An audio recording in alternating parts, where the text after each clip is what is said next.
वैमस्सताय सहिरायापनाय विनितनानमनावादितां राजारोहानि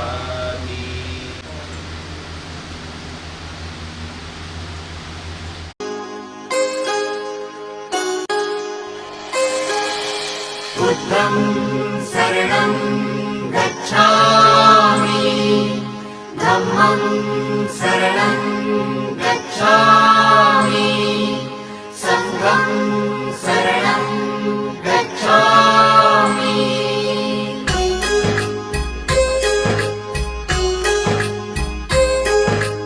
बुद्धं शरणं गच्छामि धम्मं शरणं गच्छामि संघं शरणं गच्छामि।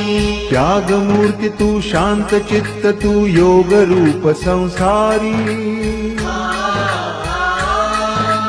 दया प्रेम अनमानवते ते प्रतीक तुझी ईश्वरी सिद्ध मूर्ति सिद्धार्थ गौतम सकलांचा स्वामी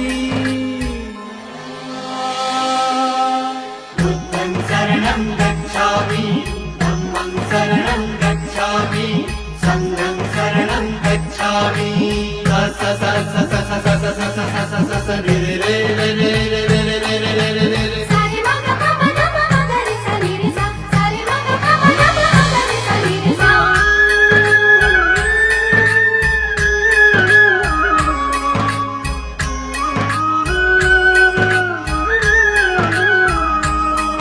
तव रूपाने ईश्वरी देणगी लाभली या जगताला जग कल्याणा कारण ठरला गौतम या विश्वाला तव रूपाने ईश्वरी देणगी लाभली या जगताला जग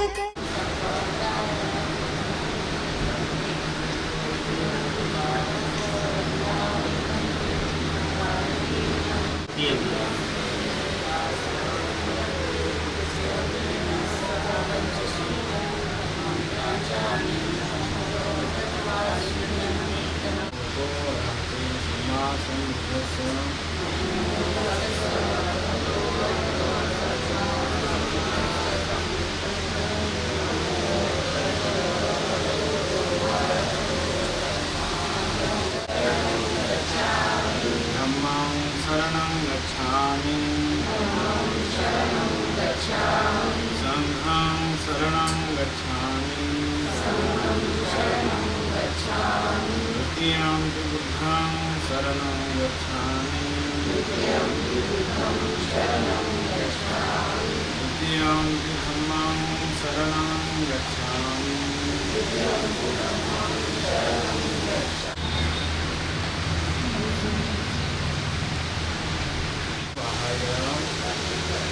सर्वसम्पत्ति सिद्धिया सर्वरोगविनाशाय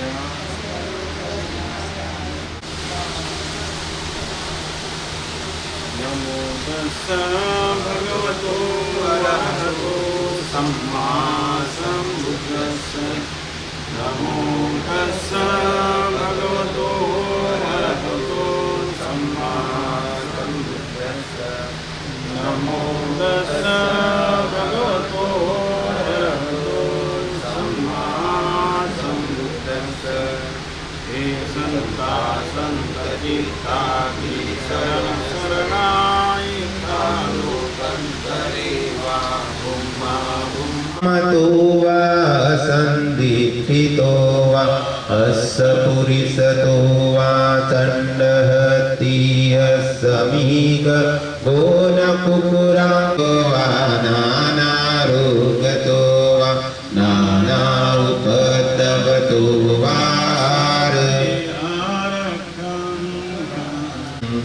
होतु ते जयमङ्गलन्ति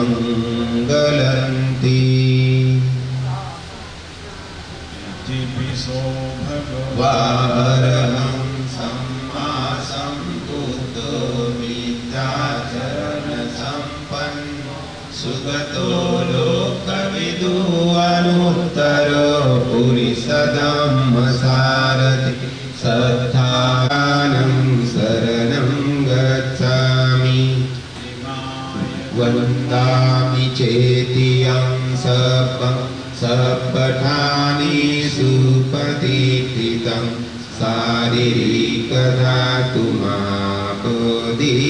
शारीरिकधातुमापोदिबुद्धरूपं सकलं सदा यस्समुलेदिपादपम् इमे हेते महाबोधि लोकनामी बोधिराजानं स्तुते प्रथमं बोधिफलतं द्वितीयं च निमिषं तृतीयं चङ्कमनं श्रेष्ठं चतुर्थं रत्नागर पञ्चमं गजपालं च मुचलिन्देन षष्ठमं सप्तमं राजायतनं वन्दे तं मुनिसेवितं महादयो महासत्तो बोधिमूले निषेध्य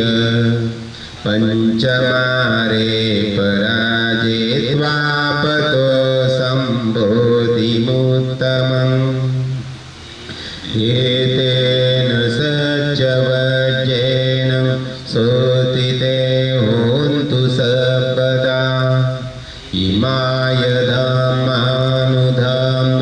धम्मानुधम्मपटिपत्या बुद्धं पूजेमि इमाय धम्मानुधम्मपटिपत्या धम्मं पूजेमि इमाय धम्मानुधम्मपटिपत्या संगं पूजेमि अदाइमाय पटिपत्या जाति अनतिमानि सतु सकोच सुबरोच पकिचो च सन्वेजो परे उपवदेयो सुखिनो वाखेमिनो होन्तु सप्पे सत्ता भवन्तु सुखितता एके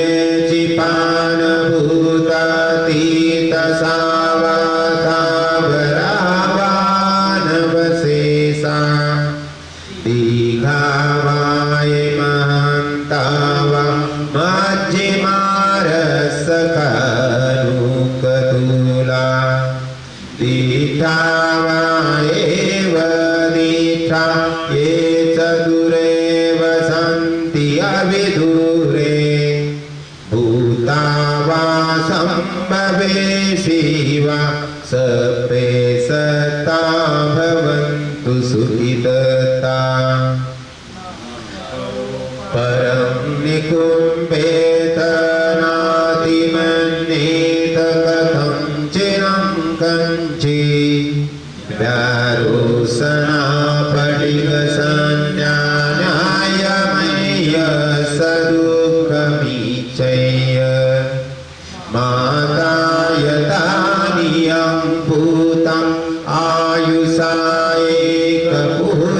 एकपुत्रमनुरक्षे एवमपि सपभूतेषु मानसं भावये अपरिमाणम् मेताञ्च सपरो कस्मिन् मानसं भावये अपरिमाणम् ऊर्ध्वं गधोचतिर्यं च असम्पदानं गवेरसम्पदम् तीतं चरन्निशीनो वा शयानो वा यावतस्य विगतमित एतं सतिङ्गदिथेयं ब्रह्ममेतं विहारयितमाहु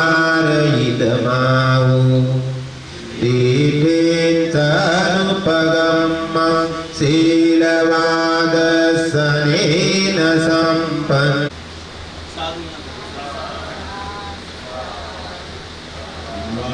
महाकारुणिको नाथो भूताय सर्वपाणिनं पुरेत्वा सत्यवत्येन होतु ते दयमा जयन्तो बोधियामूले सत्यानन्दनं दिवर्धनो सुत्री भवन्तु ते भवतु सर्वमङ्गलं रक्षन्तु सर्वदेवता सर्वसंहानुभवेन सदा सुत्री भवन्तु ते न खतय कभूतानं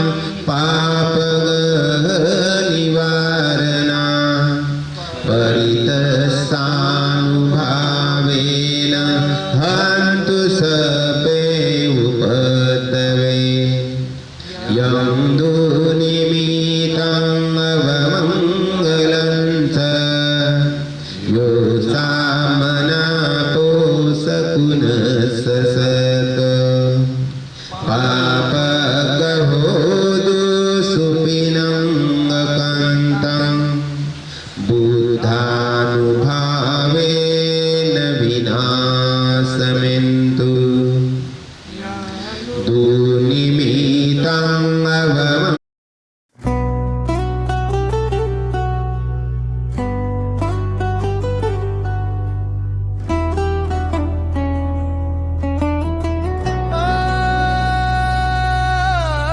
शरणं गच्छामि धम्मं शरणं गच्छामि संघं शरणं गच्छामि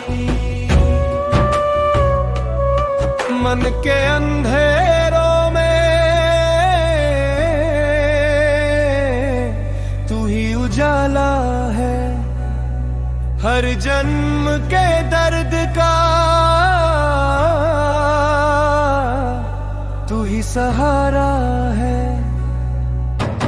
बुद्धं शरणं गच्छामि धम्मं शरणं गच्छामि संघं शरणं गच्छामि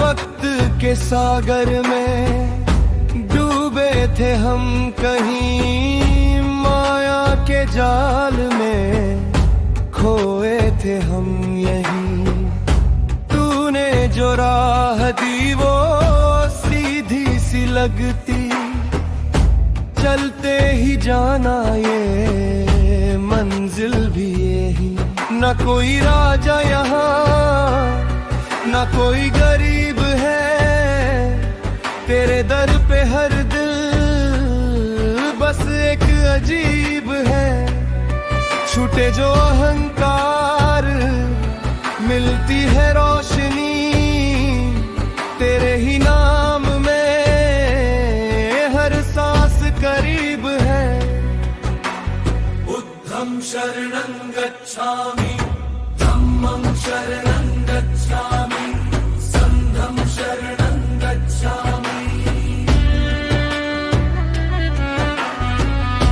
क्रोध की आग में जलते रहे हम लोभ की राह पे चलते रहे हम तूने सिखाया जो वो सरल सा ज्ञान मध्यम मार्ग में मिलते हैं हम न कोई बंधन न कोई डर यहाँ सांसों की लय में है सारा जहां ध्यान की गहराई जैसे समंदर शांति का मंदिर दिल के ही अंदर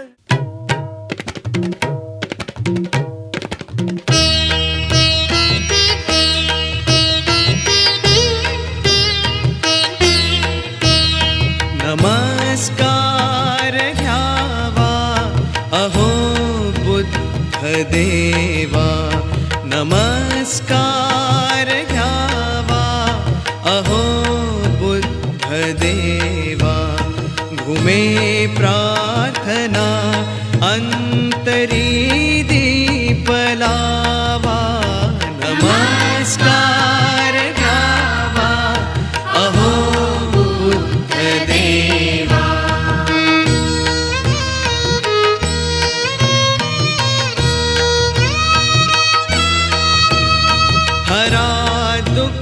भ्रांती तुम्ही दिव्य शांती हरा दुःख भ्रांती तुम्ही दिव्य शांती दिलाया जगा मंत्र कारुण्य सेवा नमस्कार घ्यावा अहो बुद्ध देवा.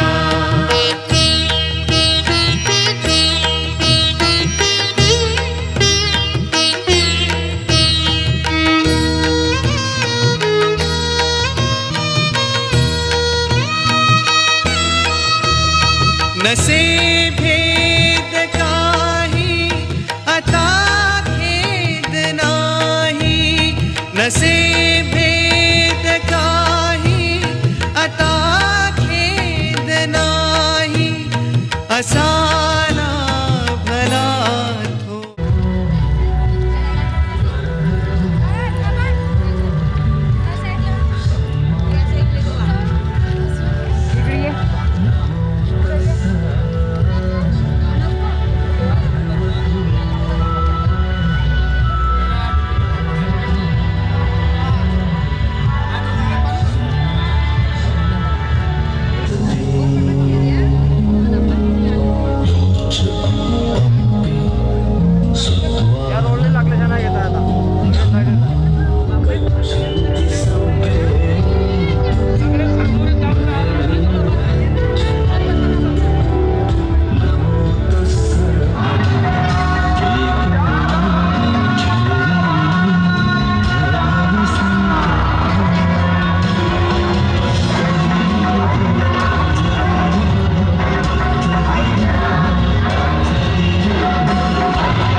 यांच्या आवाजामध्ये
केतवी कालवीतमा नमो तथागता नमोस्तु गौतमा ॐ नमो तथागता नमोऽस्तु गौतमा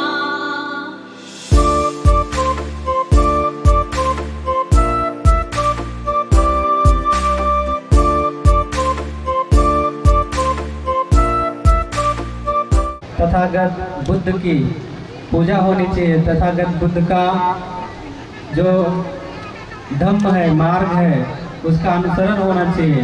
इसलिए हम लोग यहाँ पर प्रतिबद्ध होकर के इधर थोड़ा शांति वाला रखे, पानी वानी बाद में बांटिए। आप लोग बैठ जाइए।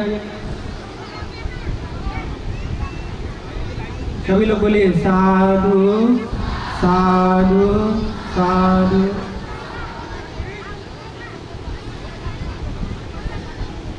बोलिए सभी लोग वंदगंध गुणोपेतं एतं कुसुम संतति पूजयामि मुनिन्दस्य श्रीपादं सरोजामि मोक्षं पुष्पं विलायति यथाइदं मे कायो तथा याति विनाशवा। दुखों का निवारण का चक्र चलता है। ऐसे पावन तथागत बुद्ध का के मार्ग पर हम लोग चलने के लिए, अनुसरण करने के लिए को माल्यार्पण किया जा रहा है।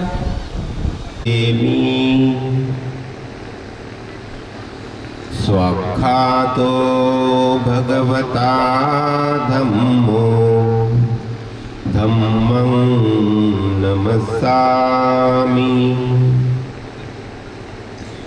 स्वामी साधु साधु साधु। बैठना चाहे इधर पे आके बैठ सकते हैं। जिनके घुटने में तकलीफ न, खड़े हो जाए। सभी लोग हाथ जोड़ लें और बिल्कुल संग उपस्थित है। आप सभी लोग एक माइक अगर है तो नीचे दे दीजिए।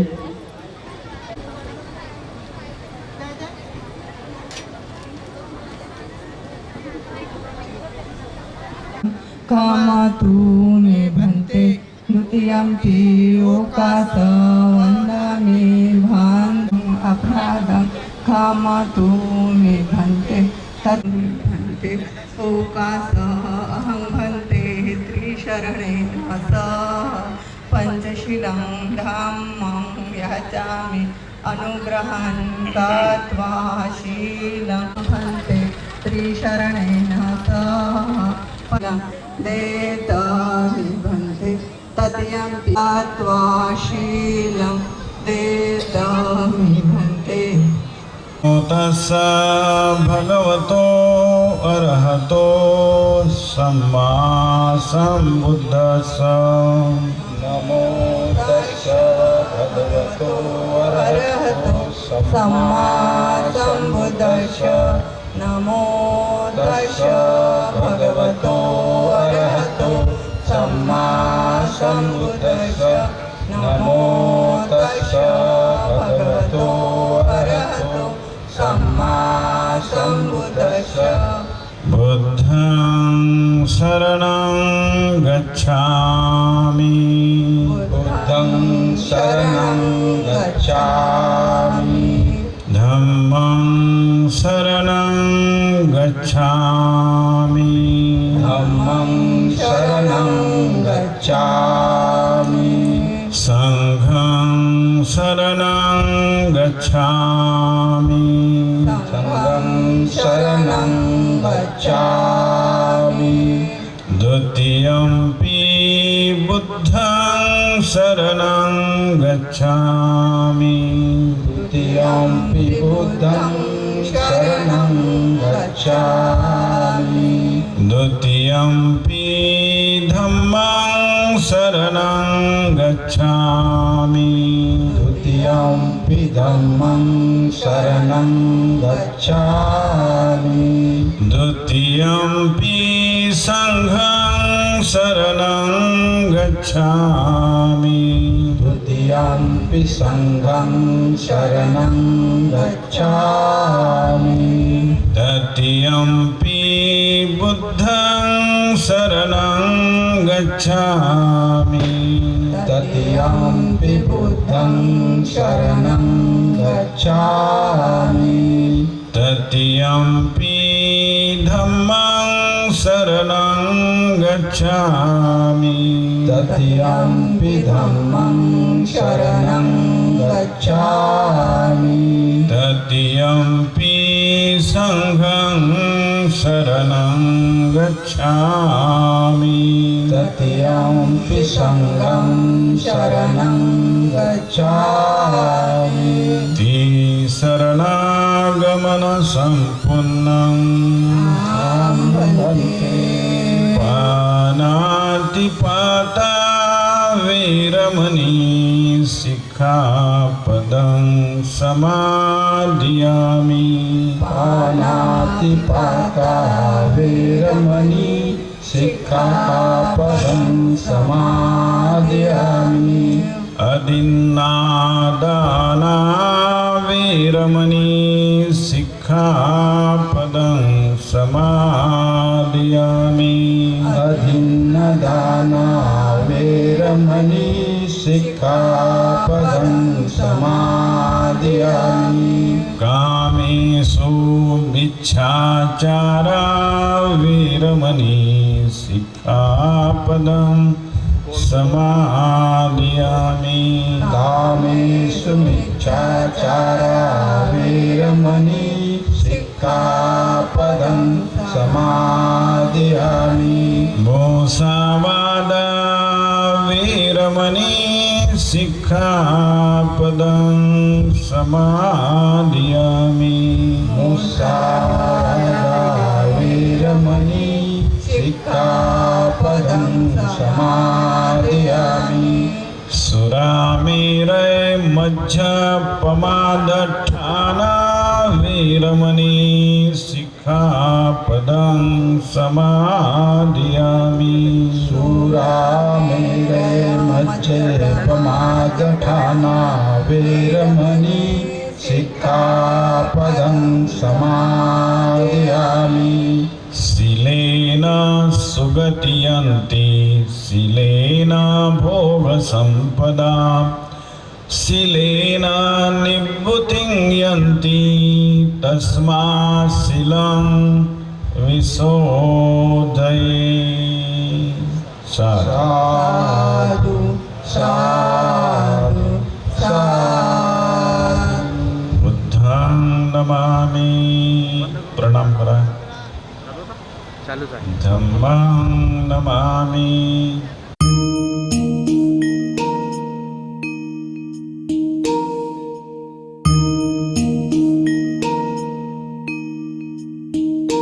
बाहुं सहस्रमभिनि नितसायुधन्तं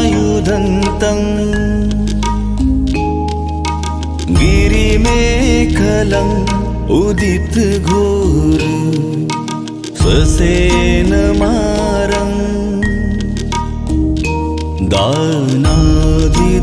दानादिधम्मविधिना जितवा मुनिन्दो तं तेजसा भवतु ते जयमङ्गलानि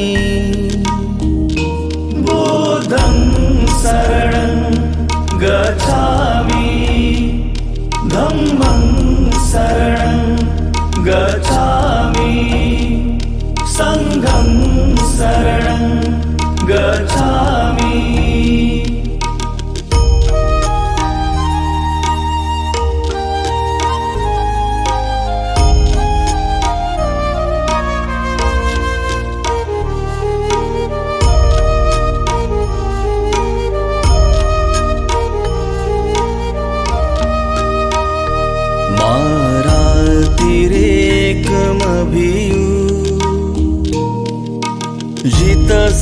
जितसपरति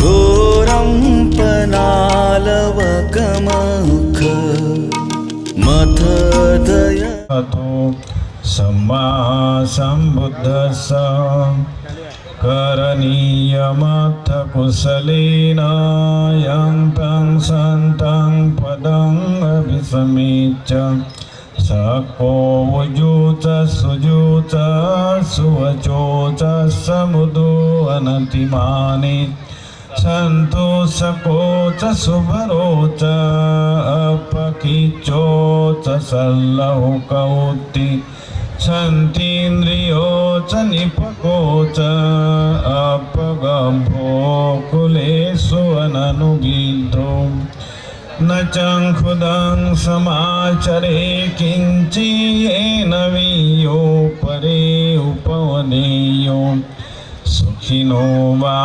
खेमिनो हन्तु सब्बे सत्ता भवन्तु सुखितत्ता एकेचि पानभूतत्थि तसावा थावरा वा अनवशेषा दिघावा ये महन्ता वा मज्जिमा रसका अनुगथूला दिठा वा एव दिठाये चतुरे वसन्ति अविदूरे भूता वा सम्भवेसि वा सब्बे सत्ता भवन्तु सुखितत्ता न परो परं निकुम्भेत नातिमन्येत कथञ्चिनं कञ्चि व्यारो सनापटिगसंज्ञा न्यायमय्यस्य दुःखमीक्षय्य माता यथा नियं भूतं आयुषा एकपुत्रमनुरक्ष्ये एवंपि सर्वभूतेषु मानसं भावये अपरिमाणं मेदं स सर्वलोकस्मिन् मानसं भावये अपरिमाणं बुद्धं वदोत्सतिरियं च असम्बदानं वीर असम्पतं तीर्थं चरन्निसिन्नो वासयानो वा यावतस्य विगतमिति। अभी इस जो कार्यक्रम का इतना विशाल जो कार्यक्रम कल से लेकर के आज तक चल रहा है, कल दान का कार्यक्रम समापन हुआ, साथ साथ भिक्षु संघ की धम्म देशना भी हुई और आज धम्म परिषद का आयोजन हुआ है, आचरण भी। तो आज इस बौद्ध परिषद में पूजनीय भिक्षु संघ का आप सभी को धम्म देशना सुनने का अवसर मिलेगा, प्राप्त है। उसके पहले इस कार्यक्रम का प्रस्तावना मैं चाहता हूँ कि जो इस कार्यक्रम में सभी लोगों का पूरा योगदान है, प्रत्यक्ष अप्रत्यक्ष रूप से, लेकिन विशेषकर योगदान जय साखरे और उनके जीवन संगरी, उनका परिवार। और तो मैं चाहता हूँ कि जय साखरे इस कार्यक्रम का प्रस्तावना बहुत कम समय में प्रस्तुत करेंगे। महाकारुणिक तथागत भगवान बुद्ध त्यांनी सांगितलेला सद्धम्म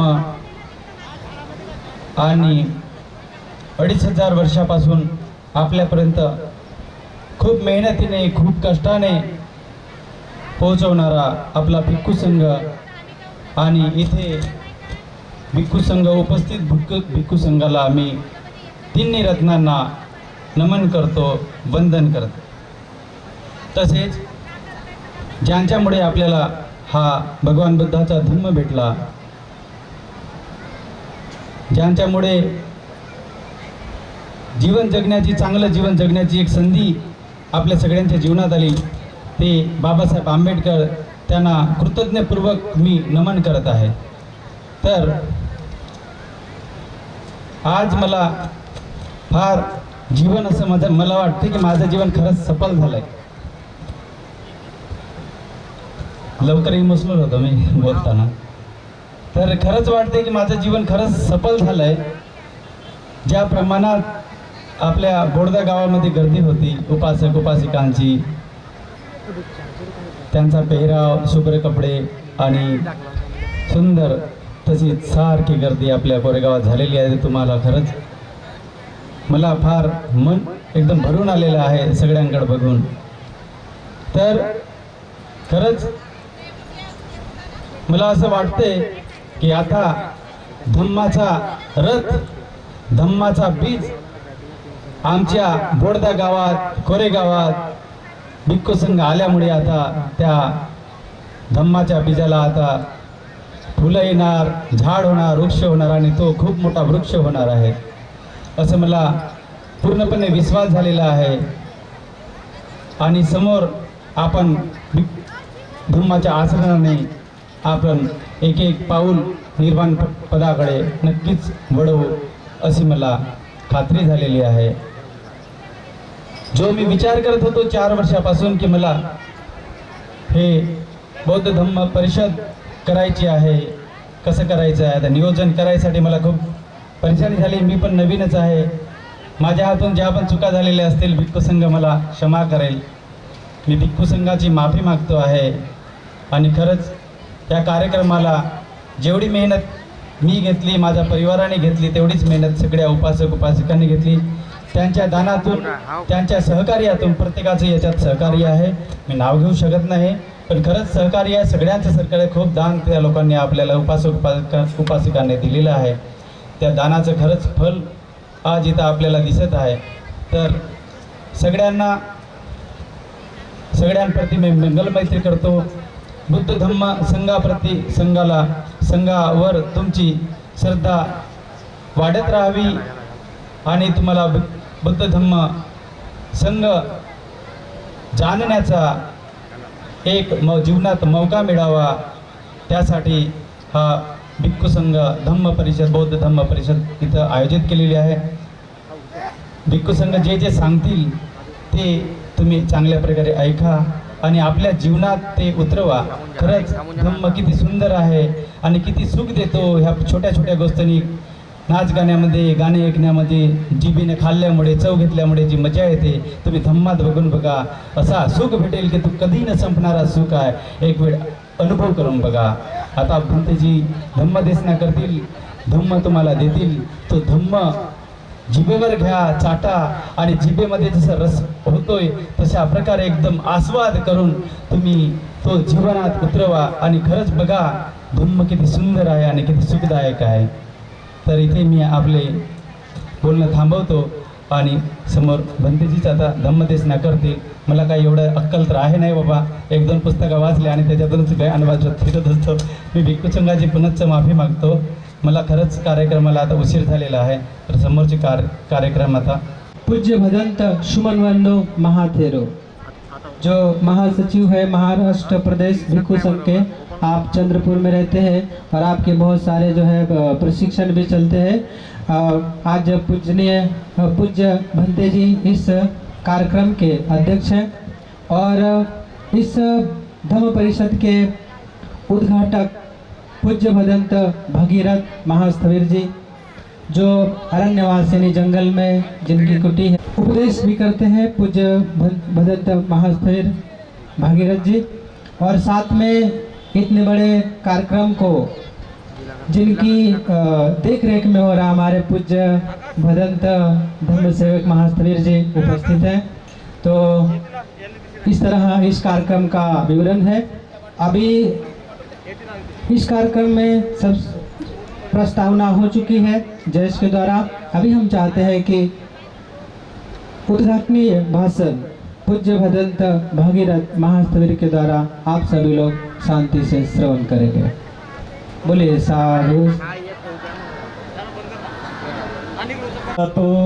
अरहतो सम्मा संबुद्धस्स नमो तस्स भगवतो अरहतो सम्मा संबुद्धस्स नमो तस्स भगवतो अरहतो सम्मा संबुद्धस्स।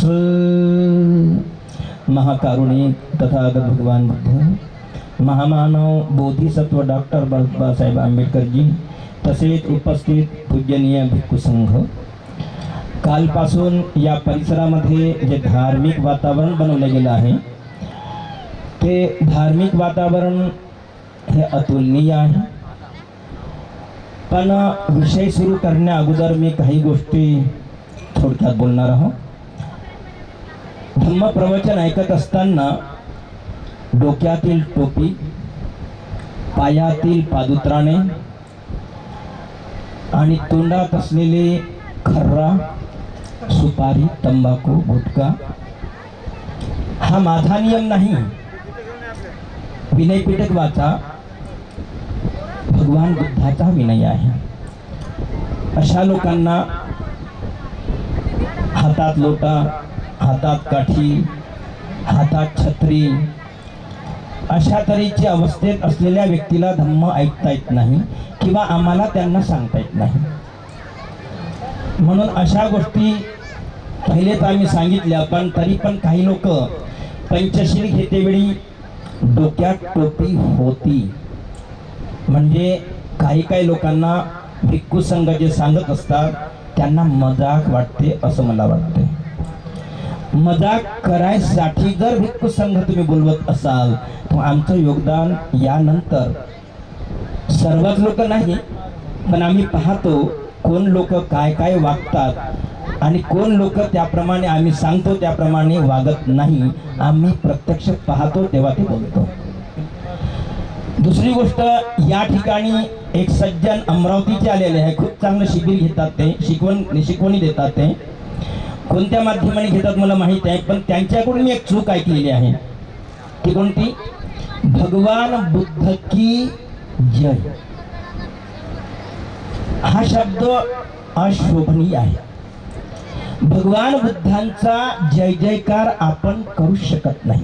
कारण आहे त्याचं, बोधी वंदना तुम्ही वाचा, यस्स मूले निसिन्नो वसब्बारिं विजयं अका. म्हणजे विजय म्हणजे सर्व प्रकारचे विजय भगवान बुद्धांनी त्या बोधी वृक्षाखाली बसून सर्वच विजय त्यांनी होते नव्हते तेवढे पाहिले आणि त्यांनी स्वतःच प्राप्त केले. भगवान बुद्धाचा जय जयकार करण्याचा तुमचा आमचा अधिकार काहीच नाही आहे. तुमची आमची लायकी आहे. कारण की त्यांनी आपल्या जीवनात सर्वच पाहिलं. सर्व रक्त, मांस, सर्व त्याची हड्डी सर्व सुकून राहिली होती. फक्त जीव कसा काय राहिला त्यांच्या शरीरामध्ये ते समजत नाही. इथपर्यंत त्यांनी सर्व ते विजय कोणत्या प्रकारचे आहे, किती प्रकारचे काय आहे, सर्व त्यांनी ते पाहिलेलं आहे. म्हणून तुमच्या आमच्यासाठी भगवान बुद्धाचा विजय आपण कधीच करू शकत नाही. आपली ती लायकी नाही. कोणी कितीही शिलाचा भिक्षू असेल, किती शिलाचा उपासक उपासिका असेल, कोणी असेल, पण भगवान बुद्धाचा विजय करू शकत नाही. कारण की त्यांनी सर्व विजय त्या ठिकाणी प्राप्त केलेले आहे. मग भगवान बुद्धांचं काय म्हणायचं आपल्याला? समता सैनिक दल काल तुम्ही म्हटलं होतं भगवान बुद्ध की जय. चुकीचं आहे. तुम्ही मग नंतर काही शब्द काही लोकांनी सुधारलेले होता, ते शब्द मी ऐकला आहे. तर सुधारित शब्द कोणता आहे? भगवान बुद्धांची काय आहे म्हणा, मोठ्याने म्हणा.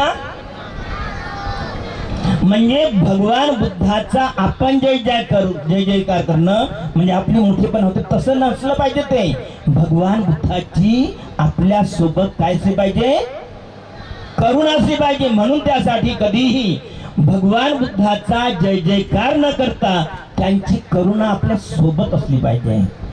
म्हणून कधीही हे लक्षात ठेवायचं आहे, समोरच्या माणसाने भगवान बुद्धांची, तर त्यानंतर आपण म्हणायचा 3 वेळा म्हणायचा आहे, करुणा असो, करुणा असो, करुणा असो, अशा तरी बोलायचं आहे.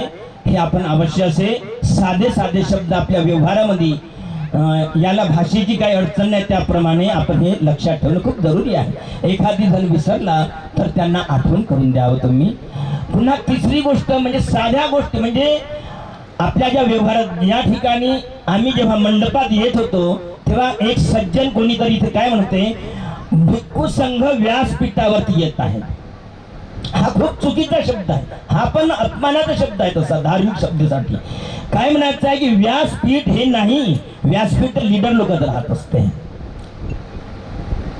या ठिकाणी काय म्हणायचं, कधीही धम्मपीठा भिक्खू संघ किंवा कोणीही सन्मान्य किंवा कोणीही धम्मपीठावरती विराजमान होत आहे, हा शब्द कार्यकर्त्यांना लक्षात ठेवायचा आहे. म्हणून हे काय काय शब्द असे चुकीचे आहे. त्याचप्रमाणे आमचे मुगल्यान भंतेजी, त्यांचं नाव मुगलाच ना, धम्मवीर भंतेजीकडून मी एक चूक ऐकलेली आहे. कोणी आमचे चिवरधारी असेल, माझ्यापेक्षा मोठा असेल तरी पण मी तो चूक लक्षात ठेवतो आणि त्याप्रमाणे मी त्यांना सांगत असतो. काल त्या गावामध्ये बाबासाहेबांच्या पुतळ्याचा जेव्हा आम्ही सन्मान करत होतो त्यावेळेस पण एका व्यक्तीने म्हटलं होतं माईकवर, पंचरंगी ध्वजाचा असं काहीतरी म्हटलं होतं. त्याचप्रमाणे आमचे धम्मवीर भंतेजी विसरले असेल, त्यांनी पण आज पंचरंगी बद्दल बोलले होते. हा खूप चुकीचा शब्द आहे.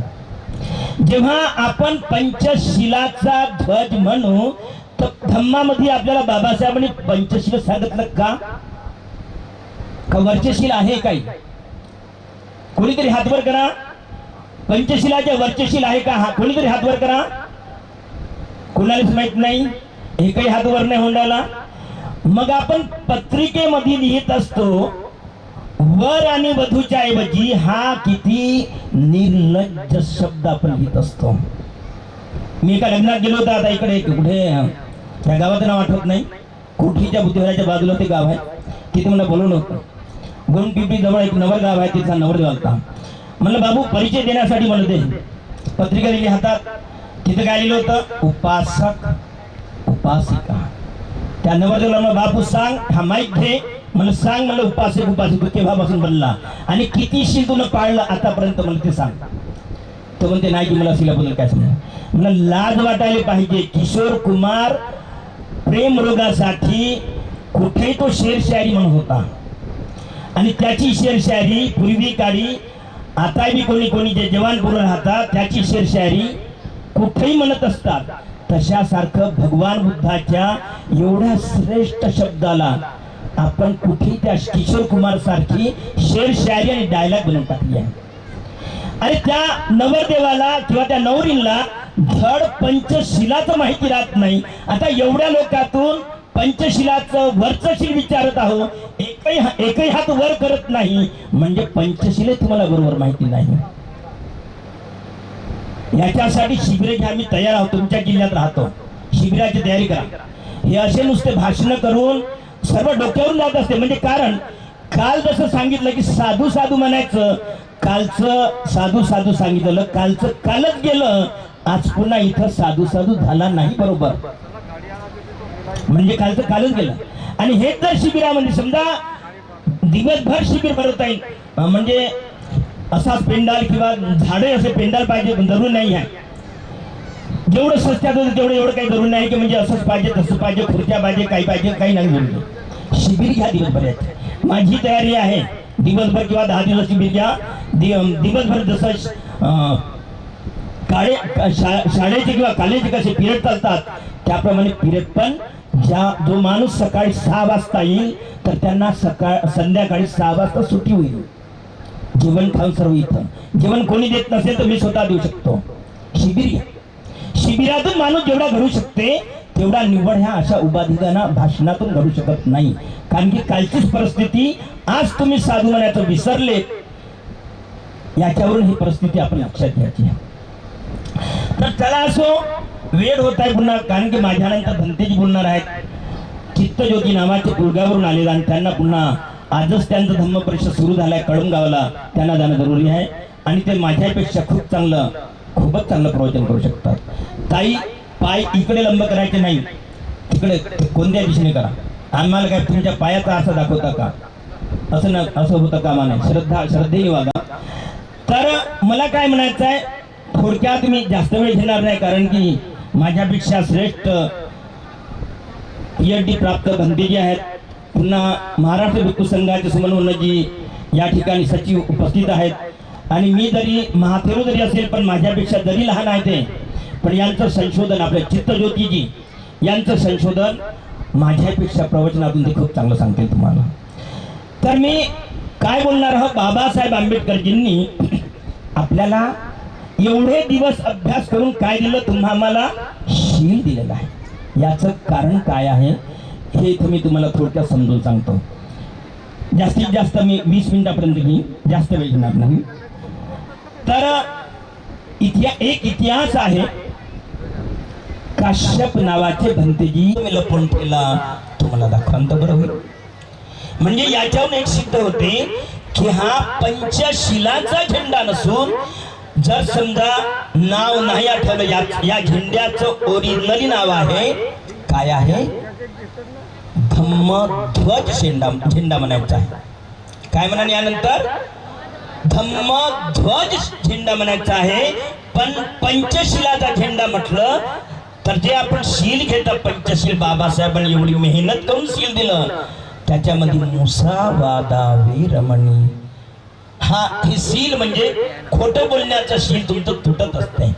म्हणून धम्मध्वज याचं ओरिजिनल नाव आहे. काय ओरिजिनल नाव आहे, षड्वर्ण रश्मी धम्मध्वज. याच्यामध्ये 5च रंग नाही आहे, 6 रंग आहे.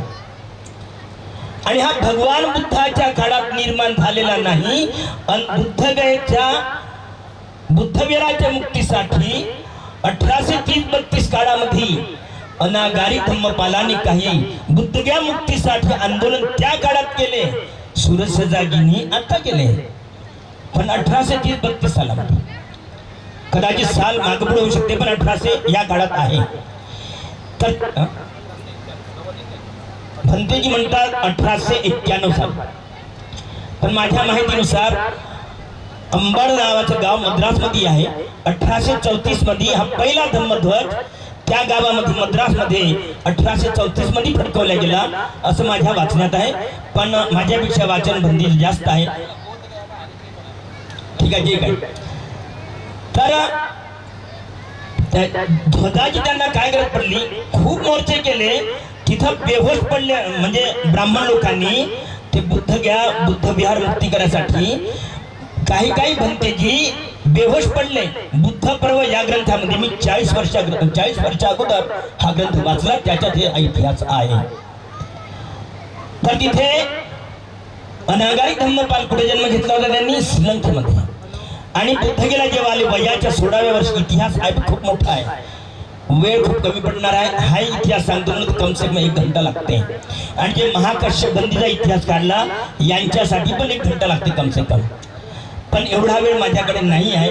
कधी पण वेळ येईल तेव्हा मी अवश्य तुम्हाला वेळ देईल. पण याच्यानंतर मी श्रेयस साखरेजींना हे सूचना करू शकतो, कितीही गावचे लोक आले तरी चालेल, पण शिबिर 1 दिवसाचं शिबिर घ्या. त्या शिबिराचं नाव काय राहील, खाणं पिणं कसं दिलं जाईल, आणि 6 वाजता जो व्यक्ती येईल पुन्हा त्यांना घरी जाता येणार नाही. 6 वाजेपर्यंत रात्रीच्या 12 तासाचं शिबिर राहील. ते कसं राहील काय ते सर्व सांगता येईल. यानंतर तुम्ही ती तयारी करा. उन्हाळा असेल कोणत्याही काळात मला घेता येते. तर या काळात हा ध्वज निर्माण झाला, कारण की जेव्हा बेहोश पडले ते भिक्षू लोक विदेशी मोर्चे काढता ब्राह्मण परंपरेच्या लोकांनी त्या भिक्षूवरती अनागारी धम्मपाल यांच्या मोर्चावर दगडफेक केली. 3 देशाचे भिक्षू, 2 ब्रह्मदेशाचे आणि 1 तिबेटचा भिक्षू बेहोश पडले, कोमात गेले होते, त्यांना गोटे लागले होते. त्याच्यानंतर मग त्या अनागारी धम्मपालांनी अल्बर्ट हेनरी आणि अनागारी धम्मपाल यांनी आपल्या देशात म्हणजे श्रीलंकेमध्ये जाऊन त्यांनी विनंती केली भंतेजी. त्यानंतर त्या काळात कोणते भंतेजी होते मोठे, गुणानंद आणि सुमंगल असे 2 नावाचे भंतेजी होते. त्यांनी विनंती केली, हा इतिहास तुम्ही आता आजच्या काळात अनागारी धम्मपाल नावाचा ग्रंथ आहे, लेखक सदानंद महास्थवीर खेळझर जिल्हा वर्धा यांचा ग्रंथ हा पहा मिळाला तर याच्यात माझ्या शब्दातून तुम्हाला तेवढं समजणार नाही, यांच्या ग्रंथातून तुम्हाला हे खूप चांगलं समजेल हा इतिहास अनागारी धम्मपालाचा. तर त्यांनी विनंती केली, तर त्या विनंती केल्यानुसार त्यांनी खूप जागतिक लेवलचे धम्म परिषद घेतली. त्या देशात जागतिक विद्वान पंडित आले, त्या ठिकाणी प्रस्ताव ठेवला गेला की आपण धम्मध्वज यांना अनागारी धर्मपालांना भारतामध्ये संघर्ष करायचा आहे. तर यासाठी धम्मध्वज कसा निर्माण केला जाईल असा प्रस्ताव ठेवला जागतिक लेवलचे विद्वान पंडित आले त्या ठिकाणी. प्रस्तावामध्ये काय घडलं, बुद्धगयेला गेल्याच्या नंतर बुद्धगयेचे 7 हप्ते आहेत तपश्चर्येचे भगवान बुद्धांचे. बुद्ध होतो त्यांना तेव्हाच्या दिवस प्राप्त झालं, पण 7 हप्त्यापर्यंत त्यांनी आपलं बुद्धत्व चेकअप केलं, खरंच मला बुद्धत्व प्राप्त झालं का. तर तेव्हा 4था हप्ता म्हणून तिथे लिहून आहे बुद्धगयेला.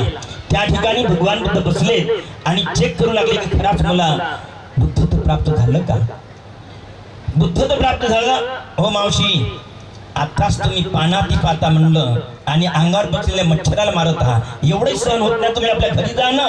थोडसाही त्याग नाही तुमच्यामध्ये. पांढरे कपडे बैरुपी नसते असे, बैरुप्याचे सोंग घालून तर बसू नका मच्छर मारायसाठी. तेवढा त्याग तुमच्यामध्ये थोडस त्याला हाकला ना. तुम्हाला कुत्र डसलं, तुम्ही त्या कुत्र्याला डसता का. अशा तऱ्हेची वागणूक इच्छा इथेच तुम्ही ते सील तोडून राहिले. तुमच्या पांढऱ्या कपड्याला काय महत्व, काहीतरी कम से कम थोडं पंचशिलाचं पालन करा तर पांढरे कपडे तुमच्या अंगावर शोभेल. बाबासाहेबांचं महत्व येईल त्या ठिकाणी. पण सीलच नाही पाडाल तर ते पांढरे कपडे बैरुपी घालतात पुढे बरासाठी. असे बैरुपी नाही, बाबासाहेबांचे अनुयायी बना. तेव्हा आम्हाला पण थोडंसं काहीतरी 2 गोष्टी जास्त सांगायची इच्छा होईल. बाबासाहेबांचे अनुयायी असेल, बैमानी असेल, बैमान लोकांनी तर बसूच नाही. तर त्या ठिकाणी 4थ्या हप्त्याचं विश्लेषण आठवण केलं गेलं इतिहासामध्ये जागतिक लेवलच्या विद्वान पंडितातून. भगवान बुद्धांनी काय डोळे बंद असताना विचार केला की माझ्याकडे धम्माचा साठा किती आहे. केव्हाची गोष्ट हे 4थ्या हप्त्यातली.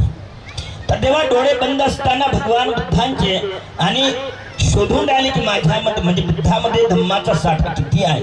भगवान बुद्धांना हा साक्षात्कार झाला त्यावेळी 4थ्या हप्त्यात. कोणता, धम्माचा साठा इतका आहे. समुद्राच्या किनारी आपण जात असतो, 1 ओंजळ पाणी घेतो आपण समुद्रातलं, समुद्राला काही असर पडते का, बिलकुल नाही पडत. तशासारखं भगवान बुद्धांना तो अनुभव झाला त्या दिवशी त्या हप्त्यामध्ये की समुद्रात जसं पाणी आहे त्या समुद्रासारखा धम्म भगवान बुद्धांमध्ये आहे. आणि या पृथ्वीवरच्या या देशाच्या लोकात नाही बरं, या पृथ्वीवरचे जेवढे काही लोक आहे या पूर्ण पृथ्वीभरच्या लोकांना कितीही धम्म दिला तरी समुद्रातून आपण ओंजळभर पाणी काढत असतो आणि समुद्र हा जशी आणि तसाच राहते. तशासारखं भगवान बुद्धांना हा अनुभव झाला, कितीही धम्म दिला तर त्या समुद्रातून ओंजळभर पाण्यासारखाच हा धम्म दिला जाईल, बाकीचा धम्म जशाने तसाच राहील. भगवान बुद्धांना हा अनुभव झाला त्या ठिकाणी. भगवान बुद्धाचं मन एकदम प्रसन्न झालं. भगवान बुद्धाचं मन जसे प्रसन्न झालं त्यांच्या रक्ताचा प्रवाह एकदम शीतल झाला. तुम्ही बी एखादी वेळ आपलं स्वतःच चेक करा.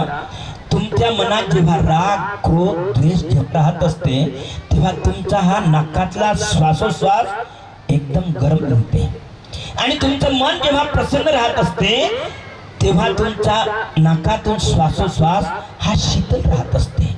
तर तशासारखं भगवान बुद्धांचं मन एकदम प्रसन्न झालं की इतका धम्माचा साठा.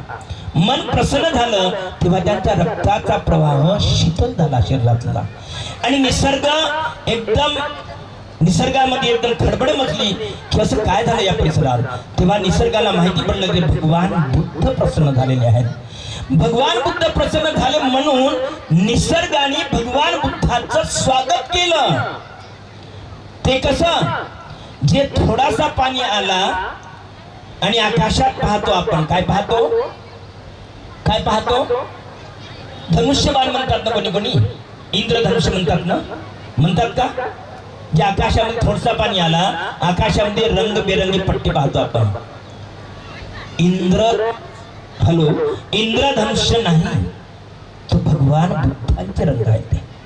जे आपण या झेंड्यामध्ये रंग पाहतो, जे कोठरीला कोणी कोणी म्हणजे माझ्याकडे जे कोठरीच्या बुद्धिविरात आले, भारतात ती मूर्ती कुठं दिसणार नाही. या चौथ्या हप्त्याची जे मूर्तीचा जे काही प्रकार आहे ज्या सांगत आहोत तो प्रकार त्या कोठरीच्या बुद्धीवरामध्ये ती मूर्ती आहे. कशी आहे ती? जसं की खालचा रंग सर्वात कोणता होता? ऑरेंज रंग होता, केसरी रंग. तर त्या रंगाचा पट्टा म्हणजे 6 रंग कसे आहेत ते मी तुम्हाला सांगत आहोत. पहिला पट्टा हा या खांद्यापासून तर असा डोक्याच्या वरून इथपर्यंत असा होता. त्याच्यानंतर पूर्ण केसरीच्या नंतर जो पांढरा आहे, लाल आहे, पिवळा आहे, अशा प्रत्येक त्या अशा 5ही या खांद्यापर्यंत दिसत. त्याच्यानंतर 6 पट्टी म्हणजे 6 रंग कसे होतात या झेंड्यामध्ये, हे म्हणजे जो विषय निघाला थोडक्यात थोड्या वेळामध्ये सांगायचा आहे मला, सविस्तर तेवढं सांगू शकणार नाही. तर 6व्या रंगाची 5 रंगाची 6वी पट्टी, 5 रंगाची मिश्री पट्टी म्हणजे जे 5 रंग आहेत तिथे ज्या झेंड्यामध्ये आणि जे छोट्या ज्या पट्ट्या लावल्या आहे तर ते 6व्या रंगाची मिश्री पट्टी आहे. 6 म्हणजे 5 रंगाचं मिश्रीकरण एक पट्टी. 6वी पट्टी धम्मध्वजाचे हे षडवर्ण म्हणजे ओरिजिनल नाव. षडवर्ण म्हणजे 6 रंग. षडवर्ण रश्मी धम्मध्वज, हॅलो, हे त्याचं सविस्तर नाव आहे. पण समजा हे नाव जरी आलं नाही पण सोप्या भाषेत म्हणायचं आहे धम्मध्वज. पण पंचशिलाचा ध्वज किंवा पंचरंगी ध्वज हे कधी म्हणू नये. अशा तर या धम्मध्वजाचा इतिहास आहे म्हणून याला नाव जरी तुम्हाला आठवलं नाही तर धम्मध्वज हे नाव तुम्ही अवश्य आठवा, हे मी आपल्याप्रती अपेक्षा करतो. यानंतर मला एक सांगायचं आहे, बाबासाहेब आंबेडकरजींनी एवढ्या वर्षाचा अभ्यास करून आपल्याला फक्त शील दिलं आणि 22 प्रतिज्ञा दिल्या. तर शिलाचं महत्व काय असं विशेष ते आपल्याला इथे घ्यायचं आहे, समजून घ्यायचं आहे. आणि शिलाचं असं महत्व म्हणजे काल एक कोणीतरी प्रवचन सांगितलं होतं, धरतीकंप झाली होती म्हणून, म्हणजे भगवान बुद्धाच्या माध्यमाने जे काय समजा मला ते बरोबर आठवणार नाही. तर जो शीलवान व्यक्ती असेल तर त्याच्या समोर हा निसर्ग पण घाबरत असतो. इतका पावर या भगवान बुद्धाच्या शिलामध्ये आहे. तर तो कसा मला थोडक्यात सांगायचा आहे, माझ्याकडे वेळ पण कमी आहे. तर काश्यप नावाचे भंतेजी भगवान बुद्धाच्या काळात असे तसे नाही खूप महान होऊन गेले. तर कसे झाले? काश्यप नावाचा मुलगा आपल्या राजघराण्यामध्ये होते. त्यांची वस्ती इकडे राजगिरी गावाजवळ, जे झुल्यानं आपण वर चढतो डोंगरावरती, राजगिरीला कोणी बुद्ध गेला असेल राजगिरीला गेले बरेचसे लोक, तर तिकडे त्यांचं गाव आहे. तर काय एकुलता एक मुलगा, 85 बैलगाड्या संपत्ती त्यांच्याकडे. त्यांच्याकडे एकही भाऊ नाही, त्यांच्याकडे लहान मोठी किंवा बहीणही नव्हती. एकुलता एक मुलगा जवान झाला तेव्हा आई भेटायची. जवान झाल्यानंतर आई मुलाला म्हणायची, बापू आता जवान झाला ना बेटा तू, आता आम्ही पोरगी पाहणं सुरू करू का? पोरगा काहीच बोलत नव्हता. सकाळी पोरगा जेवायला आला तरी आई ते चर्चाच करायची. संध्याकाळी मुलगा जेवायला आला तर जेवायला दिवसभर काय भेट होत नव्हती मायलेकांची. तर जेवायला जसं पोरगा आला जेवण करायसाठी तेव्हा त्यांची भेट झाली का पोरगा माय तोच विषय काढली, बापू कसं तू स्वतः पाहिन बापा, तो माहीत झाला का? चांगला आहे तो माहीत. तर बापू झाला का तुझा विचार सांग ना. मग 1 वर्ष गेलं, 2 वर्ष गेलं, पोरानं होई नाही म्हटलं, नाही म्हटलं. मग आता काही वर्ष लोटत गेले, 2 वर्ष 4 वर्ष झाले. पोरगा सकाळ संध्याकाळ आईची डायलॉग ऐकत होता पण एकही शब्द बोलत नव्हता. मग नंतर मायनं काय सोडलं, बापा आमच्या जिवंतपणात नाही करत पण आमच्या मेल्यावर तरी करतो बापा. जिवंत मनात नाही लग्न करत तर मेल्यावर तरी करतो, पण अवश्य करतो बापू, एवढं तुला सांगतो. त्याच्यानंतर पोराला काळजी वाटली. 4-5 वर्षाच्या नंतर हा शब्द जेव्हा मायनं सुरू केला, मेल्यावर लग्न करतो बापू म्हणून, तर तेव्हा काय त्या पोराने काश्यप नावाच्या व्यक्तीने बोलवलं. कोणाला? सोनाराला बोलवून त्या 4-5 सोनार बोलवले. त्यांना सांगितलं, म्हणजे साहेब मला अशी एक मूर्ती बनवून द्या की या पृथ्वीवरती तो चेहरा भेटला नाही पाहिजे, पोरीची मूर्ती. ठीक आहे, गॅरंटी. म्हणजे तुम्हाला संपत्ती किती पाहिजे तेवढी मी देऊ शकतो, पण त्या पोरीचा चेहरा इतका सुंदर असला पाहिजे की या पृथ्वीच्या चारे कोणत्यात किती फिरले माझ्या घरचे लोक तरी त्या पोरीचा चेहरा भेटलाच नाही पाहिजे अशी मूर्ती बनवा. सोनाराने गॅरंटी दिली. म्हणजे ठीक आहे, मूर्ती बनल्या गेली. जेवढी संपत्ती पाहिजे तेवढी संपत्ती दिली. मूर्ती बनल्या गेली. किचन मध्ये असं टेबलवर आणून ठेवून दिली आणि झाकून ठेवून दिली टेबलवर. माय आली, पोराला भोजन वाढायला लागली. मायनं जेवता जेवता आपलं प्रत्येक वेळेस रोजची जी डायलॉग होती मायनं सुरू केली.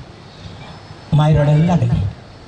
त्याच्यानंतर पोराने जेवण केलं चुपचाप आणि त्याच्यानंतर आई बोलतच होती. तर तेव्हा पोराने काय केलं, त्या मूर्तीवरचा कपडा काढून टाकला, टेबलवर ठेवला होता. म्हणते माय पोरगी अशी भेटल तर म्हणते मी लग्न करतो. कारण की यांच्या मनात बिलकुल लग्न करायची इच्छाच नव्हती. त्याच्यासाठी ते काय बोलत नव्हते. कुणाचा जन्म असा होत असतो. माझ्या संपर्कात वर्धेचा एक मुलगा टेंभुर्णी आडनाव आहे, सिलान बंदीच्या संपर्कात आहे, कदाचित बंदीची ओळखत असतील. बँकेमध्ये नोकरी आहे त्याला. जेव्हा तो साधनाग्रह होता कुवारपणामध्ये, म्हणजे कुणाकुणाला जन्मच असा होत असतो की त्यांनी जन्मताच म्हणजे त्यांनी त्यागाचं जीवन जगावं. तर या मुलाचा माझ्याकडे पुरावा आहे. बँकेमध्ये नोकरी आहे आणि जेव्हा तो कुवारपणामध्ये साधना खूप करत होता, बंदीच्या सेवेत राहत होता, त्यानं असं वर जर पाहिलं तर त्याला आकाशातील देवता दिसत होते आणि तो समजून सांगायचा, बंदीजी या रंगाचा हा देवता असा असं आम्हाला समजून सांगत होता. जेव्हा त्यानं लग्न केलं हे सर्व त्याचा प्रकार नष्ट झाला आणि अगोदर मला विचारलं, म्हणे भंतेजी मी काय करायला पाहिजे. म्हणलं बापू तू लग्न करायलाच नाही पाहिजे, मला तू भंतेजी बनायला पाहिजे. तुझं जीवन त्याच्यासाठी जन्म झाला असं मला एक अनुभव मिळते म्हणलं तुझ्यापासून. पण त्याने तो शब्द माझा बाजूला ठेवला. त्याच्यानंतर लग्न केलं. त्याच्या लग्नाला मला वाटतं 12-15 वर्ष झाले असेल. आता तो विचारते, म्हणजे भंतेजी माझ्या संसारी जीवनामध्ये इतके अडथळे, बँकेमध्ये ड्युटी आहे पण काय करू, बायको पण घरी काही गृहउद्योग करते, पैसा टिकत नाही, रडतो. आता बी तो माझ्याजवळ म्हणजे भंतेजी काय करायचं सांगा. म्हणलं बापू तुला पहिलेच सांगत होतं की तुझा जन्म हा संसारीसाठी नाही, हा त्यागाचं जीवन जगासाठी आलेला आहे. तुला ऐकलं नाही ना, आता रडून काय करणार. तर म्हणजे आता संसारी जीवनात मी कसं म्हणलं होऊच शकत नाही.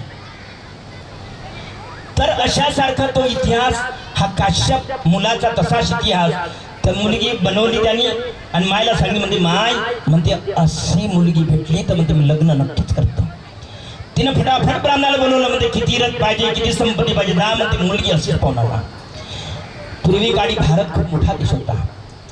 आजकाल आपण जे पाकिस्तान अरबिस्तान पाहतो सर्व ते आपल्या भारतात होतं. 16 राज्य होते जम्बूद्वीप म्हणून.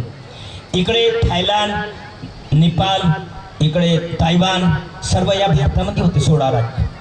तर ते रथ घेऊन फिरू लागले. 4 महिने 6 महिने झाले फिरत आहेत, या दिशेत त्या दिशेत त्या दिशेत फिरता फिरता तो रथ त्यांचा कुठे गेला, पंजाबमध्ये. पंजाबमध्ये गेल्यानंतर त्या पंजाब प्रांतामध्ये पठाणकोट नावाचं गाव आहे. पठाणकोट नावाच्या गावात पोहोचल्यानंतर गावाच्या बाहेरून एक नदी आहे. नदीच्या अलीकडे हे थांबले. ते मूर्ती काढली, नदीच्या किनाऱ्यावर ठेवून दिली आणि इकडे तिकडे ते 10-12 जण होते ब्राह्मण पोरगी पाहासाठी. या प्रांतात त्या प्रांतात या पोरीसारखी या भुल्यासारखी पोरगी भेटावं म्हणून फिरू लागली. तर जसे नदी लागली त्या नदीच्या किनाऱ्यावरती ते भुलपी ठेवून दिली आणि ते 10-12 ब्राह्मण हातपाय तोंड धुणं आंघोळ करणं जे काही साफसफाई करत होते, पण लक्ष त्यांचं पूर्णपणे इकडे. आणि नदीच्या अलीकडे यांचा रथ, नदीच्या अलीकडे ती भुलाई ठेवली आणि नदीच्या पलीकडे तो गाव पठाणकोट. ग्रंथामध्ये पठाणकोट लिहिलं. तर त्या गावची राजाची मुलगी, त्या राजाचं नाव मी विसरलो, मला आठवत नाही, तर त्या मुलीचं नाव आठवते भद्रा कात्यायनी. राजाची मुलगी ती रोज, त्या मुलीची आई रोज तिला आंघोळ करायसाठी नदीवर आणायची. नेहमीप्रमाणे नदीवर आंघोळ केलं, नदीत बुडून तिला आंघोळ केली, त्या मायनं आंघोळ करून दिली आणि त्या पोरीला समजलं म्हणे बाई, पण ते आंघोळ कुठं, नदीच्या पलीकडे पाण्यात. आणि हे भुलपी कुठे ठेवली, नदीच्या अलीकडे. मग त्या पोरीची आंघोळ झाल्यानंतर त्या माय काय म्हणते बाई, म्हणजे तू याच बाजूला बस आता इथंच, तुझी आंघोळ झाली, शांत बसते म्हणते तिथंच, मी 5 मिनिटात म्हणते नदीतून पोहून येतो. आता पोहता पोहता काय झालं, त्या पोरीची माय पोहता पोहता इकडं आली. तिची नजर गेली भुलबीवर. तिनं आपल्या तिथूनच शिव्या सुरू केल्या. म्हणते माझी पोरगी इथं कुठं आली बाबा? इले म्हणलं म्हणते अगं तू तिकडच बसव आणि इकडं कुठं आली म्हणते. ते तिथून पाण्यातून निघाल. तिला भल्ला मोठा राग आला. म्हणजे या पोट्टीले म्हणलं तिकडच बस, इकडं काय आली म्हणते बाबली. ते एक दोन शिव्या देऊन ते आली फटाफट इकडं आणि त्या भुल्याच्या कणपडात गेली. स्वतःची पोरगी समजून ते भुला इकडे तिकडे पडली. पडल्याच्या नंतर ब्राह्मण पाहत होते. आले धावत धावत पाहतात. म्हणते माताजी माताजी काय झालं म्हणते, काय गलती झाली? काय नाही रे म्हणते, माय पोरगी समजून म्हणते मी तिला कणपडात मारली. अच्छा तुमची पोरगी अशीच आहे का म्हणते? अरे हे अशी काय काढली म्हणते, हिच्यापेक्षा चांगली म्हणते माय पोरगी. बस त्यांना गॅरंटी भेटली. ते ब्राह्मण त्या राजाच्या शोधात गेले. त्याच्या राजवाड्यामध्ये लग्नाची पक्की तयारी झाली. इकडे पोरगी पण विचार करायला लागली. पोरीच्या मनात विचार नव्हता की मी लग्न करावं. तिकडे पोराच्या मनात बिलकुल केसा इतका विचार नव्हता की मी लग्न करावं. पण आता पोरीच्या आणि पोराच्या आई वडिलाच्या जबरदस्ती कारणास्तव पोरगा पोरगी तयार झाले दोघे लग्नासाठी. मोठ्या मुश्किलनं बोलता आलं नाही. त्यांनी मध्ये एक पत्रही पाठवलं की बाबा या पोराकडून पत्र पाठवलं गेलं की बाबा तुझा संसार करून राहील. तिकडून पोरीकडून पत्र पाठवलं गेलं बाबा साहेब तुमचा संसार करून राहील, तुम्ही कोणत्याही पोरीसोबत. दोघांचे पत्र पोस्टमॅननं फाडून टाकलं आणि दोघांचे पत्र वेगळं बनवून टाकलं. योगायोगाने लग्न होऊन गेलं. लग्न ज्या दिवशी झालं सुहागराची परंपरा त्या काळापासून आहे असं इतिहास पासून माहिती मिळते. तर काय झालं, सुहागराच्या दिवशी दोघांचा फुलाचा हार बनला. हा समजा बेड आहे हा, तर या बेडवरती अर्ध्या भागामध्ये पहिले मुलीनं भद्राकात्याने आपला हार आणून अर्ध्या बेडवरती बिछून दिला. नंतर तो मुलगा आला काश्यप आपला हार घेऊन. नंतर त्यांनी पण त्या हाराच्या बाजूला आपला हार आणून ठेवून दिला. आणि बाकीचे मग वेळ झाल्यानंतर रिश्तेदारांनी मान सन्मानाने त्या सुहागराच्या कमऱ्यामध्ये दोघांनाही प्रवेश दिला. दोघही जण झोपले. पण कसे झोपले? बाउंड्री त्यांची. तर त्यांची बाउंड्री होती. त्या बाउंड्रीच्या पलीकडे त्यांनी नाही, दोघांनी नाही. इशारे नाही, पाहणं नाही, बोलणं नाही, डोळ्यांनी काही नाही, काहीच नाही. दोघे जण झोपलेत. त्यानंतर रिश्तेदारांना वाटलं की आता हे नवरा नवरी आपल्या परिवाराला आपल्या संसारी जीवनात मग्न झाले. त्याच्यानंतर त्यांच्यावर कोणी लक्ष ठेवत नव्हतं. असं 25-30 वर्षापर्यंत झालं. म्हणजे केव्हापर्यंत? त्यांच्या काश्यपजीचे आई वडील मरेपर्यंत. आणि ज्या दिवशी ते मरण पावले त्या दिवशी जबाबदारी आली यांच्यावर. काश्यपजी गेले शेतामध्ये. पाहतात नांगर सुरू आहे. नांगरणामधून जे काही किडे निघतात ते कावडे बिगडे खात होते. नांगरणेवाल्या माणसाला विचारतात काश्यपजी, अरे म्हणते गृहस्था, म्हणते हे किडे माकोडे खात आहे, हिंसा होऊन राहिली, पाप होत आहे. तर म्हणते हे पाप कुणाला लागल? तो नांगरणेवाला नौकर काय म्हणतो, महाराजजी हे पाप तुम्हालाच आहे. कारण हे कोणासाठी? नागर तुमचा, बैल तुमचे, आम्ही नौकर माणसं तुमचे, शेती तुमची, सर्वच तुमचं. मग हे पाप कोणतं? पापही तुम्हालाच आहे. इकडे घरी त्या बाईने काय केलं, भद्राकात्याने घरामध्ये मूग मोठ होते काढलं, वाळू टाकलं. तिथे बी काय गुन्ह्या पिण्या किडे निघत होते, चिमण्या पाकून खायचे. ते त्या बाईला विचारते, म्हणते बेटा हे कोणाला पाप? म्हणते हे तुम्हाला. त्या दिवशी दोघांच्या मनात वैराग्य जागलं. म्हणते हे पाप कर्म, हे संसारी जीवनात मी पाप करू शकत नाही, मी संसारात मी राहतो. तर संध्याकाळी दोघे पती पत्नी ताटाले ताट लावून जेवले. आणि त्या दिवशी काश्यपजी आपल्या पत्नीला म्हणतात, म्हणते भद्रा, म्हणजे तुझ्या बापाने तुला संपत्ती किती दिली? कारण तिच्याही माग भाऊ बहीण कोणीच नव्हतं. तर ती भद्राकात्याने म्हणते माझ्या बापाने संपत्ती दिली 55 बैलगाड्या. आणि पुन्हा काश्यपजी काय म्हणतात, म्हणजे तुझ्या बापाची 55 बैलगाड्या आणि माझ्या बापाची 85 बैलगाडा. 85 आणि 55 हे सर्व संपत्ती घे, तू कशाही खर्च कर. म्हणजे आजपासून मी संन्यासी बनणार, मी संसारात राहत नाही. ती पत्नी पटकन नवऱ्याच्या पाया लागली. म्हणते पतिराज, म्हणते माझ्याही मनात हाच विचार आहे. असं म्हणते ठीक आहे. दोघे जण वरच्या मजल्यावर गेले आणि तिथं दोघांनी एकमेकाचे केस काढले आणि केसरी रंगाचे कपडे नेसून निघाले, संन्यासी बनून. निघाल्याच्या नंतर काय झालं, या पुढे तुम्हाला खूप महत्वाचे शब्द आहे. म्हणजे शिलाचं महत्व काय आहे, म्हणजे बाबासाहेबांनी एवढ्या वर्षानुवर्ष अभ्यास करून आपल्याला जे शील दिलं त्याचं महत्व काय शिलाचं ते आपल्याला इथं कळून येईल. तर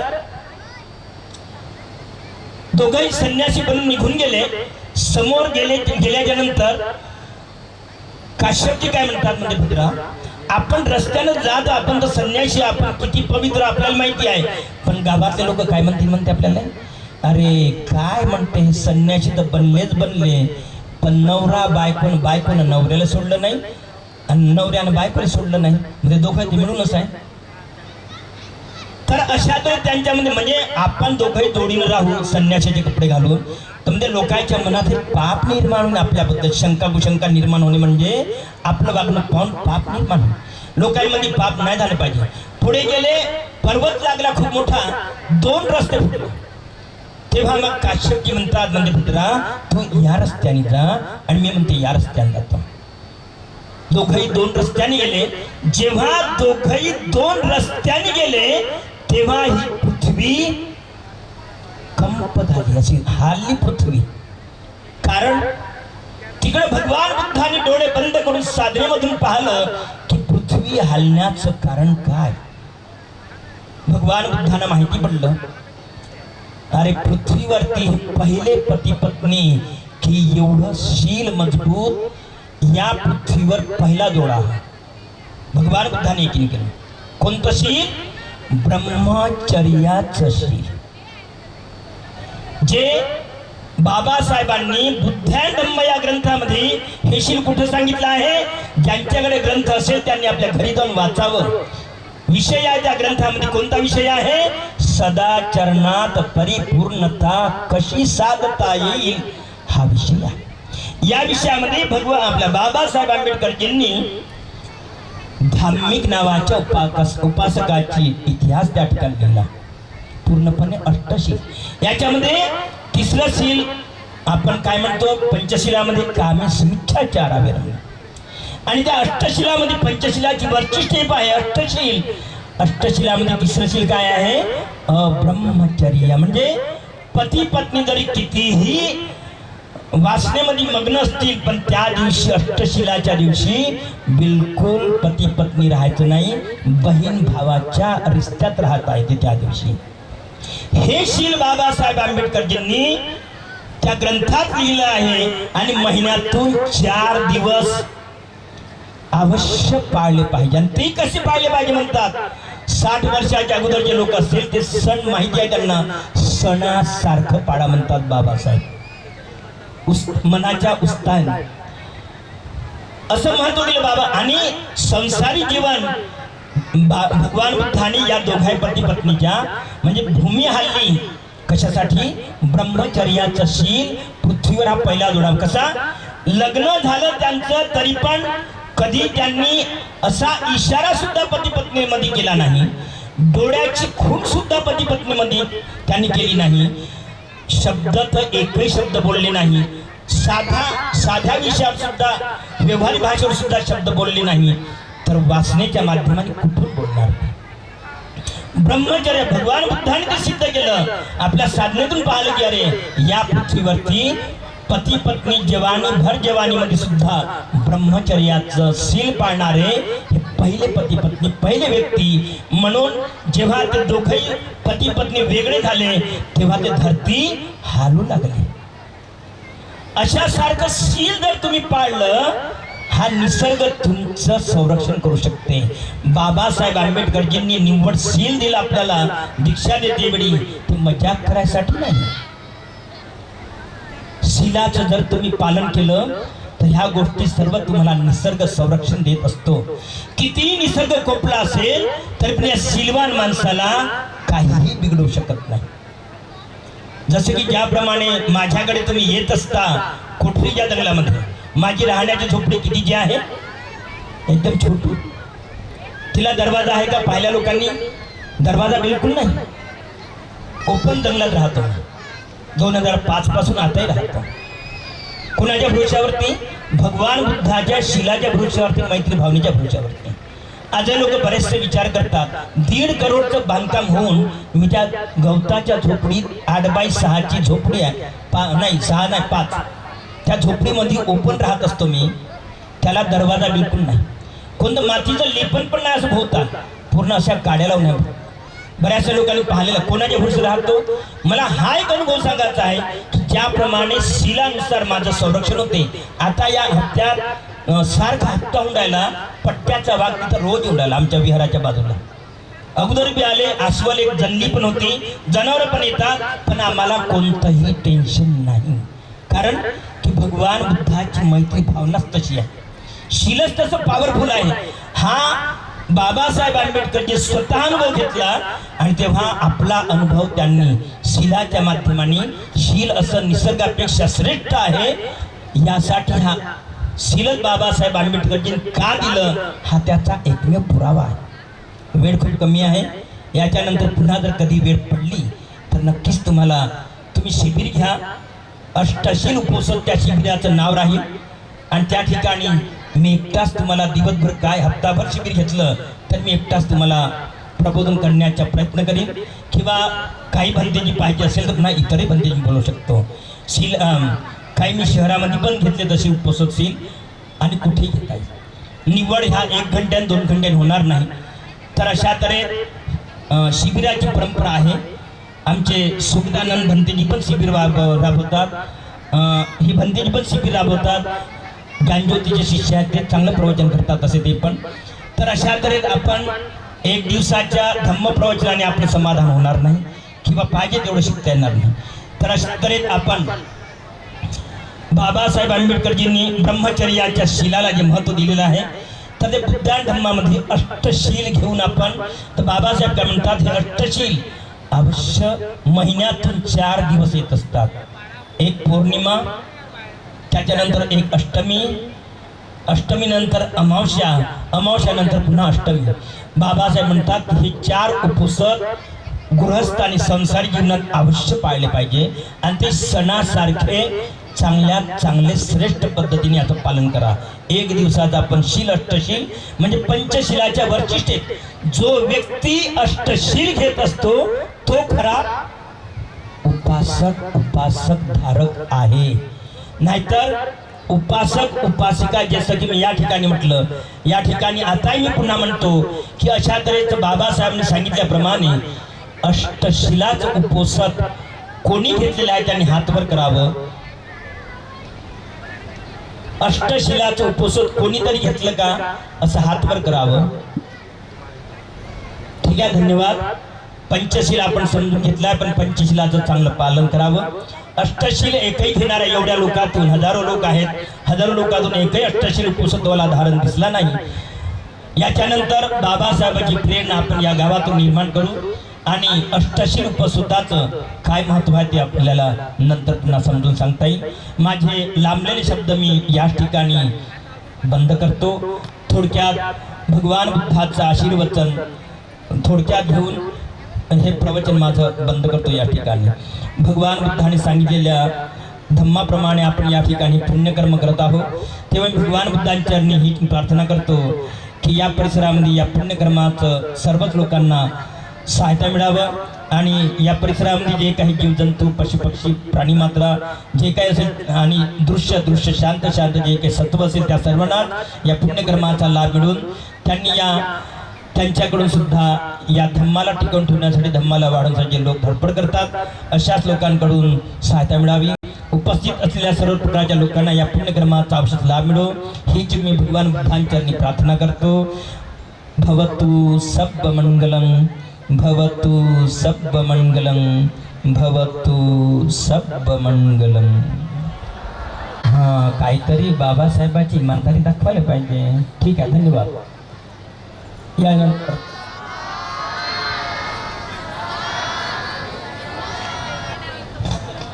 हेलो, मैं एक बार पुनः जय साकरे को धन्यवाद देता हूँ, मंगल कामना करता हूँ, इसलिए क्योंकि इस परिषद में यानी इस प्रोग्राम में मेरा नाम नहीं था और